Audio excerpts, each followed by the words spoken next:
نہیں، دور ہٹو۔ کمرے کی خاموش ترین فضا میں اس کے بے ربط جملوں نے ارتعاش سا پیدا کر دیا تھا۔ اس کے یہ بے ربط جملے عکس کو اس کے اندر کے شور سے باہر کھینچ لائے تھے۔ وہ ایک بار پھر توجہ اس پر مرکوز کر چکا تھا۔ حجاب اب بھی نیند میں تھی، لیکن اس کا چہرہ خوف کی علامت بنا ہوا تھا۔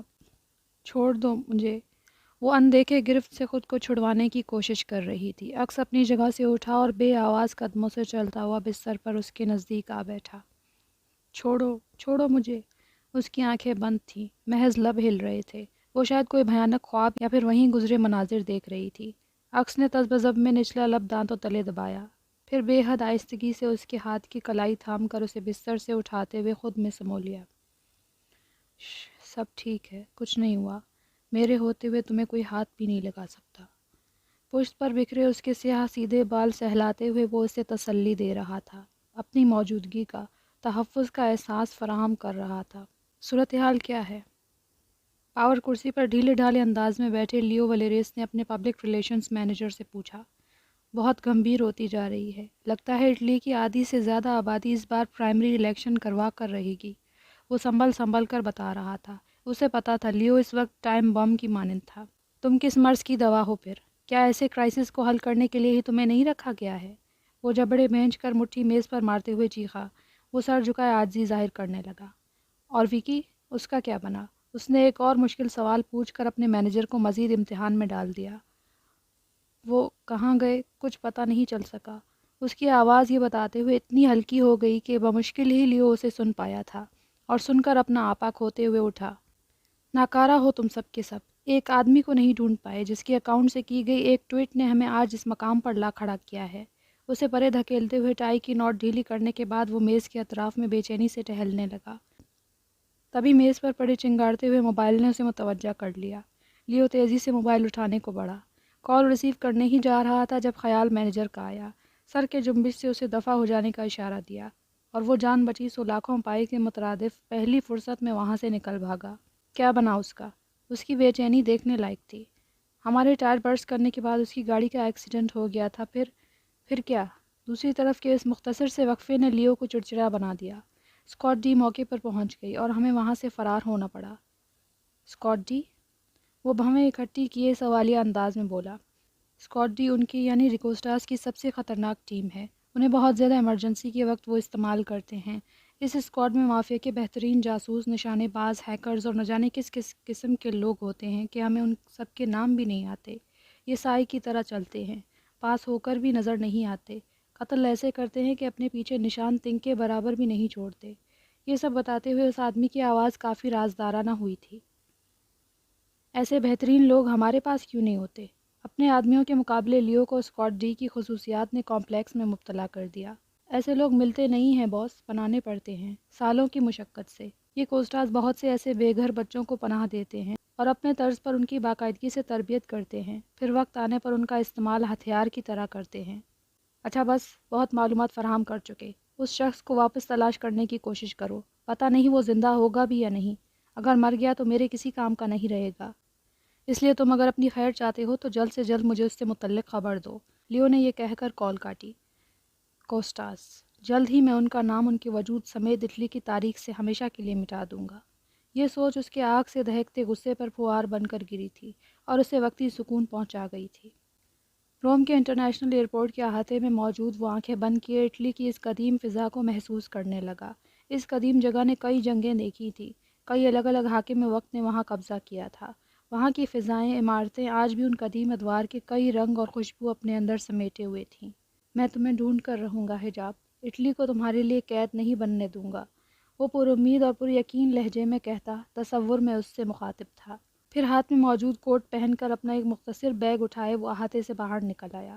ایک وہ تھی کہ جس نے اسے بارہا ٹھکرایا تھا، اور ایک یہ تھا جو اس کے بار بار ٹھکرانے کے باوجود بھی اس کے لیے اندیکھے خطروں سے کھیلنے وہاں چلا آیا تھا۔ حنان خانزادہ واقعی اس کے لیے پاگل تھا۔ راکنگ چیئر پر جھولتے ہوئے اس کا چہرہ بے تاثر سا تھا۔ پورے کمرے میں اندھیرا پھیل رہا تھا۔ زیرو پاور کی ہلکی سنہری روشنی کمرے کے منظر کو خوابناک بنا رہی تھی۔ سیاہ آنکھیں خود سے کچھ ہی دوری پر موجود بیڈ پہ لیٹے وجود پر جمی تھیں، البتہ سوچ کا محور کچھ اور ہی تھا۔ وہ جان چکا تھا کہ حجاب کبھی آرام سے ایک جگہ ٹک کر بیٹھنے والی نہیں تھی، اور فی الحال اس کو کئی دیگر مسائل درپیش تھے۔ وہ اس لڑکی کو خود کو الجھائے رکھنے کی اجازت نہیں دے سکتا تھا، اس لیے اس نے آرام دہ ٹیبلٹ اس کے کھانے میں ملا کر اسے کھلایا تھا، اور اب کیسے وہ پرسکون ہو کر سو رہی تھی۔ عکس کو اس پر رشک آنے لگا۔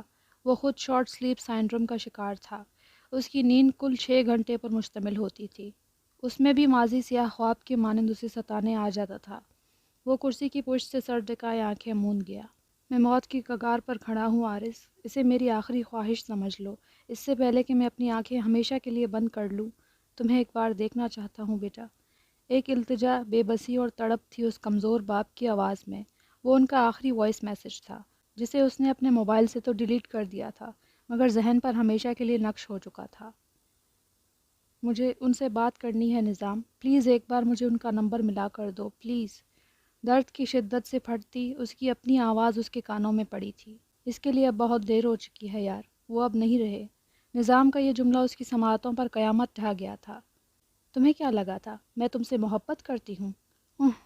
میں زبیلہ ولیریس ہوں، تم جیسے ایرے گہرے کے لیے تو بالکل نہیں بنی۔ ایک اور کڑوی اور زہر میں بجھی آواز تیر کی مانند اس کی سماعتوں کو زخمی کرنے لگی۔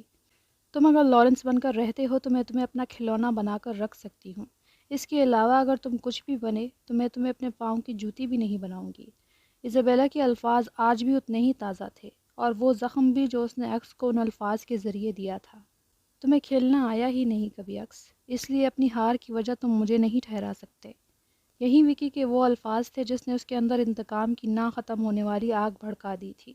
وقت آگے بڑھ چکا تھا، لیکن وہ آج بھی 10 سال پیچھے کی دنیا میں جی رہا تھا، جہاں اسے خود کو ملنے والے ہر زخم کل ہی کی بات لگتے تھے۔ نہیں، دور ہٹو۔ کمرے کی خاموش ترین فضا میں اس کے بے ربط جملوں نے ارتعاش سا پیدا کر دیا تھا۔ اس کے یہ بے ربط جملے عکس کو اس کے اندر کے شور سے باہر کھینچ لائے تھے۔ وہ ایک بار پھر توجہ اس پر مرکوز کر چکا تھا۔ حجاب اب بھی نیند میں تھی، لیکن اس کا چہرہ خوف کی علامت بنا ہوا تھا۔ چھوڑ دو مجھے۔ وہ اندیکھے گرفت سے خود کو چھڑوانے کی کوشش کر رہی تھی۔ عکس اپنی جگہ سے اٹھا اور بے آواز قدموں سے چلتا ہوا بستر پر اس کے نزدیک آ بیٹھا۔ چھوڑو، چھوڑو مجھے۔ اس کی آنکھیں بند تھیں، محض لب ہل رہے تھے۔ وہ شاید کوئی بھیانک خواب یا پھر وہیں گزرے مناظر دیکھ رہی تھی۔ عکس نے تذبذب میں نچلا لب دانتوں تلے دبایا، پھر بے حد آہستگی سے اس کے ہاتھ کی کلائی تھام کر اسے بستر سے اٹھاتے ہوئے خود میں سمو لیا۔ سب ٹھیک ہے، کچھ نہیں ہوا، میرے ہوتے ہوئے تمہیں کوئی ہاتھ بھی نہیں لگا سکتا۔ پشت پر بکھرے اس کے سیاہ سیدھے بال سہلاتے ہوئے وہ اسے تسلی دے رہا تھا، اپنی موجودگی کا، تحفظ کا احساس فراہم کر رہا تھا۔ حجاب کا لاشعور اس کے مضبوط وجود میں پناہ گزین ہوتے ہی ہر خوف سے آزاد ہو گیا۔ وہ اب بھی نیند میں مبتلا تھی، لیکن اب اس کے بے ربط جملے خاموشی میں بدل چکے تھے۔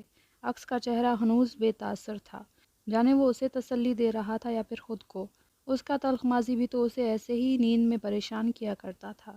پہلی بار اسے حجاب سے ہمدردی محسوس ہوئی تھی، گویا وہ اس کی جگہ خود کو دیکھ رہا تھا۔ اس نے حجاب کو واقعی اپنی تسلی کے لیے چنا تھا، کیونکہ وہ بالکل اس جیسی تھی، اسی کی طرح محرومیوں کا شکار، سارا بوجھ خود پر لادے ہوئے۔ ایک جیسے زخموں کا شکار انسان کیا کرتے ہیں؟ ایک دوسرے کے لیے مرہم بنتے ہیں۔ حجاب جو تسلی ڈیزرو کرتی تھی وہ عارض کمال سعید کے علاوہ اسے اور کوئی بھی فراہم نہیں کر سکتا تھا۔ سرمئی لانگ کوٹ میں ملبوس، مفلر گردن کے گرد کچھ اس انداز سے باندھ رکھا تھا کہ چہرہ کافی حد تک چھپ گیا تھا۔ آنکھوں پر سیاہ سن گلاسز لگائے وہ ایک ہاتھ کوٹ کی جیب میں ڈالے دوسرے ہاتھ میں کھانے پینے کی کچھ چیزوں کے شاپر اٹھائے، حتی الامکان خود کو نارمل رکھ کر پر اعتماد چال چل رہا تھا۔ کان میں لگے ایک چھوٹے سے ایئر پیس کے ذریعے کوئی اسے اٹلی میں خراب ہوتے موجودہ حالات سے آگاہ کر رہا تھا۔ آپ باہر مت گھومیں زیادہ، بے شک اس وقت آپ اٹلی میں نہیں ہیں، لیکن لیو کے ہاتھ یو ایس تک بھی دراز ہو سکتے ہیں۔ ایک بار اگر جو وہ اٹلی میں آپ کو ڈھونڈ ڈھونڈ کر تھک گیا تو… جوزف کی تفکر بھری آواز اس کے کان میں گونجی تھی۔ مجھے خود کو چھپانا آتا ہے جوزف، تم بس تلاش جاری رکھو کہ آخر کس نے میرے اکاؤنٹ سے وہ ٹویٹ کیا ہے۔ جس نے یہ کیا ہے اسے ڈھونڈے بغیر میں لیو کے سامنے نہیں آ سکتا، وہ یقین نہیں کرے گا بنا ثبوت کے۔ وکی کو اسے ایک بات کی ہی پریشانی تھی۔ میں لگا ہوا ہوں اس کام میں سر، لیکن ایک بات تو طے ہے کہ آپ کا اکاؤنٹ ہیک نہیں ہوا تھا۔ جس نے بھی یہ کام کیا ہوگا اس نے آپ کے موبائل پر آپ ہی کے اکاؤنٹ سے ٹویٹ کیا ہوگا۔ جوزف پر یقین تھا۔ میرے موبائل تک دسترس بہت کم لوگوں کو ہی حاصل ہے، لیکن پھر بھی مینشن میں کئی افراد گھومتے ہیں اور دن میں تو نہ جانے کتنے آتے جاتے رہتے ہیں۔ کس نے کب میرا موبائل استعمال کیا ہوگا یہ پتہ لگانا تھوڑا مشکل ہے، لیکن مجھے امید ہے کہ تم پتہ لگا لو گے جوزف۔ وکی کو اس پر پورا اعتماد تھا، کیونکہ وہی تو تھا جس نے صحیح وقت پر ٹویٹر ٹرینڈ دیکھنے کے بعد آ کر وکی کو آگاہ کیا تھا اور اسے جلد از جلد اٹلی سے نکل کر فلوریڈا آنے میں مدد بھی فراہم کی تھی۔ وکی کو اس لیے اس پر خاصا اعتماد ہو چلا تھا۔ میں پوری کوشش کروں گا سر، آپ بس اپنا خیال رکھیے گا اور کسی کی نظروں میں مت آئیے گا۔ ٹھیک ہے۔ وکی نے رابطہ منقطع کر دیا۔ وہ اپنے اپارٹمنٹ کے دروازے تک پہنچا ہی تھا جب موبائل پر ایک نیا میسج ریسیو ہوا۔ پیغام کھولنے پر اسے ایئرپورٹ کے احاطے میں لی گئی حنان کی تصویر موصول ہوئی تھی، جسے دیکھ کر اس کے لب مسکرائے۔ مجھے یقین تھا کہ تم مایوس نہیں کرو گے حنان، چلو کم از کم اب میری کوئی کمزور کڑی کسی کے ہاتھ لگنے سے بچ جائے گی۔ موبائل جیب میں رکھتے ہوئے اس نے خود کو اتنے دنوں میں پہلی بار تھوڑا ریلیکس محسوس کیا تھا۔ رات اپنے اختتام کو پہنچ رہی تھی، دن کی کرنیں جلد ہی ہر سو بکھرنے والی تھیں۔ ایسے میں ایک گاڑی ولا کے اندرونی حصے کی طرف آ کر رکی تھی۔ عکس کا خاص باڈی گارڈ ابرام، جو اس وقت ولا کے اندر انٹر ہونے والے دروازے پر کھڑا تھا، اس نے باقی 2 پہرا دینے والے گارڈ سمیت گاڑی سے اترنے والے 2 اشخاص کو وہیں روک دیا۔ کون ہو تم لوگ؟ یہاں سے اندر جانے کی حد نہیں ہے تمہاری۔ ابرام کسی مضبوط پہاڑ کی مانند اس نازک اندام لڑکی کی راہ میں حائل ہو گیا۔ ایوا نے آنکھیں گھمائیں، پھر اپنا شرٹ بائیں کاندھے سے ذرا نیچے سرکا دیا۔ ابرام نے اس کے بازو اور کاندھے کے عین درمیان والی جگہ پر ایک ٹیٹو دیکھا۔ دیکھنے میں وہ ٹیٹو سے زیادہ انگریزی کے حروف لگتے تھے۔ حرف ڈی کو کافی توڑ کر ٹیٹو کی شکل دی گئی تھی۔ Scott D? اس کے لب ہلے تھے، چہرے پر حواس باختگی پھیل گئی تھی۔ اسے امید بھی نہیں تھی کہ سامنے کھڑی وہ سرخ بالوں والی معمولی و نازک سی لڑکی اسکاٹ ڈی کی تھی۔ جا کر ان کی مدد کرو۔ اس نے گاڑی سے نکلتے 2 آدمیوں کی جانب اشارہ دیا، جن میں سے ایک ڈاکٹر رالف تھا۔ کنگ پن؟ پٹیوں میں جکڑے زخمی شخص کو پہچانتے ہی وہ دوڑ پڑا۔ آہستہ آہستہ، بالکل آرام سے، رالف نے انہیں ٹوکا۔ ایوا اور رالف سمیت ابرام کو ملا کر کل 3 افراد ولا کے اندر داخل ہوئے تھے، باقی سب باہر ہی ٹھہر گئے۔ ایک کشادہ سے کمرے کا دروازہ کھول کر انہوں نے نظام کو وہیں لٹا دیا۔ کیا ہوا ہے ان کو؟ ابرام نے اٹیلین زبان میں ان سے پوچھا۔ ایکسیڈنٹ ہوا تھا، لیکن اب خطرے سے باہر ہیں، رالف نے نظام کے زخمی چہرے کی جانب دیکھ کر کہا۔ مجھے باس کو اطلاع دینی ہوگی۔ وہ یہ کہہ کر تیزی سے وہاں سے باہر چلا گیا۔ ایوا نے ایک جانچتی نگاہ سے اس پورے کمرے کو دیکھا، پھر رالف کی جانب متوجہ ہوئی۔ مجھے ان سے ملنا ہے۔ جانے اس نے خواہش کا اظہار کیا تھا یا پھر ارادہ بتایا تھا؟ ایوا، تم اچھی طرح جانتی ہو کہ ان سے ملنے کی اجازت چند خاص لوگوں کے علاوہ اور کسی کو نہیں ہے۔ رالف نے اسے باز رکھنا چاہا۔ اور میں خاص ہی ہوں، اسکاٹ ڈی کی خاص ممبر ہوں میں، اتنا فائدہ تو اٹھا ہی سکتی اب۔ وہ اس کے روکنے کا اثر نہ لیتے ہوئے مسکرائی اور کمرے سے باہر چلی گئی۔ نیچے کی تمام منزل پر موجود کمروں میں جھانکنے کے بعد وہ دوسری منزل تک جانے کے لیے سیڑھیاں چڑھ رہی تھی کہ جب سامنے سے آتا ایک شخص اسے نظر آیا۔ چہرے کو ماسک سے ڈھانپے، سیاہ سوٹ میں ملبوس، پر اعتماد چال، جیسے کہ وہ جانتا ہو اسے کب کہاں جانا ہے اور کس سے کیوں ملنا ہے۔ ایوا اپنی جگہ مجسمے کی مانند جکڑی کھڑی رہ گئی تھی۔ ماسک کے پیچھے سے جھانکتی گہری سیاہ آنکھیں حد درجہ سرد تاثرات سمیت اسے ہی دیکھ رہی تھیں۔ آخری زینے پر قدم رکھتے ہی وہ رک گیا، کیونکہ وہ اس کی راہ میں حائل ہو چکی تھی۔ تمہیں کس نے اجازت دی یہاں کھلا گھومنے کی؟ ایوا کو چند لمحے لگے تھے یہ قبول کرنے میں کہ وہ اس سے مخاطب ہے۔ وہ دراصل کنگ پن، میں انہی کو یہاں لائی تھی۔ وہ فخریہ انداز میں یوں اپنا کارنامہ بتا رہی تھی جیسے عکس سے شاباشی لینا چاہ رہی ہو۔ اپنا کام ٹھیک سے کرنے والے لوگ مجھے پسند ہیں، وہ اطالوی زبان اور لب و لہجے میں بولا۔ ایوا اس توصیف پر دلکش انداز میں مسکرائی۔ عکس نے ایک قدم آگے بڑھایا، تب وہ 2 قدم پیچھے ہٹتی خود اسے راستہ دے گئی تھی۔ وہ اس کمرے کی جانب بڑھ گیا جہاں نظام کو رکھا گیا تھا۔ ابرام اسے پہلے ہی صورتحال سے آگاہ کر چکا تھا۔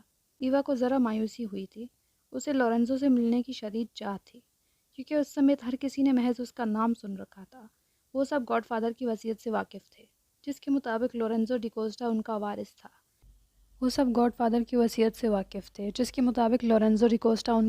تھا۔ ایوا سمیت ان کے کئی دیگر لوگوں نے تو ذہنی طور پر اسے اندیکھے تخت پر بٹھا بھی دیا تھا، جس دن لورنزو کے آئیڈیا کی وجہ سے رافیل لیو کا پلان فیل کر پایا تھا۔ ان میں سے چند خاص کے علاوہ اور کسی نے بھی کبھی لورنزو کا چہرہ نہیں دیکھا تھا۔ وہ بس اس کے نام سے واقف تھے اور اس کے ماسک پہن کر رکھنے والی عادت سے۔ اسے لگا وہ آج تو اس کا چہرہ دیکھ ہی لے گی، مگر ایسا نہیں ہو پایا تھا۔ اپنی فطرت میں موجود تجسس کے ہاتھوں مجبور ہو کر وہ وہیں ٹھہرنے کے بجائے اوپری منزل چڑھنے لگی۔ کوریڈور میں پہنچ کر پہلے کمرے کے دروازے کو کھولنا ہی چاہا تھا کہ تب پیچھے سے کسی نے آ کر اس کا ہاتھ وہیں روک دیا۔ ایوا رک گئی، مگر دروازے کی دراڑ اتنی ضرور تھی کہ اسے اندر بیڈ پر لیٹے کسی لڑکی کی جھلک نظر آ گئی۔ معذرت، آپ کو یہاں آنے کی اجازت نہیں ہے۔ ابراہم نے واپس دروازہ بند کر دیا۔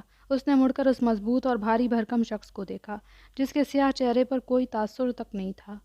ایوا نے اسے اپنا گلا بار بار تر کرتے دیکھا۔ ایسا کیا ہے یہاں جس کی تحفظ کے لیے تم اس قدر بھاگتے ہوئے آئے ہو؟ وہ یوں مسکرائی تھی جیسے اس کی کوئی چوری پکڑ لی ہو۔ یہ تو آپ خود چل کر باس سے پوچھ لیں۔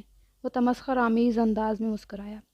مجھے تو بتایا گیا تھا کہ ہمارے باس صرف رافیل ڈیکوسٹا ہیں۔ عکس کو باس کہنے پر ایوا نے طنزیہ کہا۔ مجھے بھی بتایا گیا ہے کہ آپ 24 گھنٹے جس شخص کے انڈر کام کرتے ہوں وہیں آپ کا باس ہے۔ ابراہم مضبوط دیوار کی طرح اس کے سامنے ڈٹا ہوا تھا۔